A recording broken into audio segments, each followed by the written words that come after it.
अपनों के बीच में रहते हैं। इसलिए फूल लगाने वाले चचा, जिनको कोई याद नहीं रखना चाहता था,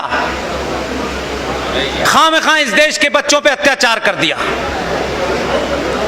जिस दिन वो पैदा हुए उन्होंने कहा नहीं, इसी दिन बाल दिवस मनाओ। बच्चों से उनका क्या लेना देना था? उनका तो ज्यादातर बच्चियों की अम्मियों से होता था लेना देना, बच्चों से क्या लेना देना था? खामखा इस हमारे देश के ऊपर एक मूर्ख राज नाम के, एक चाटुकार नाम के आदमी को, जो ट्रांसफर ऑफ पावर के माध्यम से सत्ता में आया था, जिस पटेल को 14 वोट मिले थे, जिसे एक भी वोट नहीं मिला था, वो चाटुकारिता से देश का पहला गुलाम भारत का प्रधानमंत्री बन गया। 14 नवंबर को बाल दिवस मनाया जाता है। ऐसा लगता है कि उनके अलावा किसी को और को बच्चों से प्यार ही नहीं था। मेरी आपसे विनती है, अगर हजारों साल की संस्कृति को बचाना है तो तत्कालिक फायदे को मत देखिए। क्या आपको शाम में घर पहुंचते ही क्या फायदा होगा, कल क्या फायदा होगा? मैं राष्ट्र की बात करता हूं, देश की बात नहीं करता।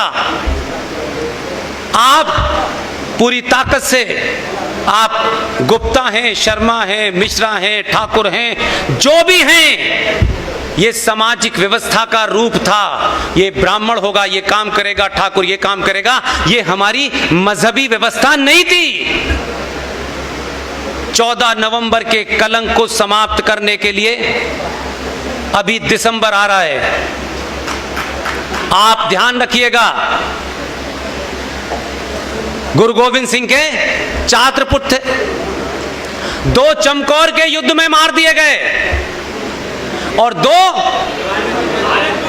साहबजादा जोरावर सिंह और साहबजादा फतेह सिंह बच्चों की उम्र के थे। उस वक्त के इस्लामिक राजा के हुक्म पे कहा गया कि इस्लाम कबूल कर लो। 9 साल के उस बच्चे ने इस्लामिक आतंकी के उस सिपह सालार से कहा, वाहे गुरु के अलावा किसी को नहीं मानता।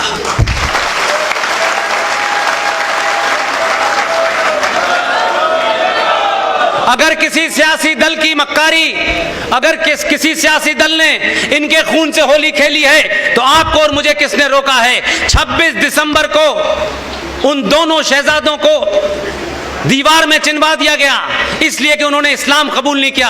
दोनों की मौत हो गई। उनकी दादी गुरजुरी देवी को जब यह पता चला, उनकी भी मौत हो गई। अगर भारत के बच्चों को अपने सम्मान और पुरुषार्थ के बारे में बताना है तो 26 दिसंबर को बाल दिवस मनाएं, अपने आप देश के लोग समझ जाएंगे।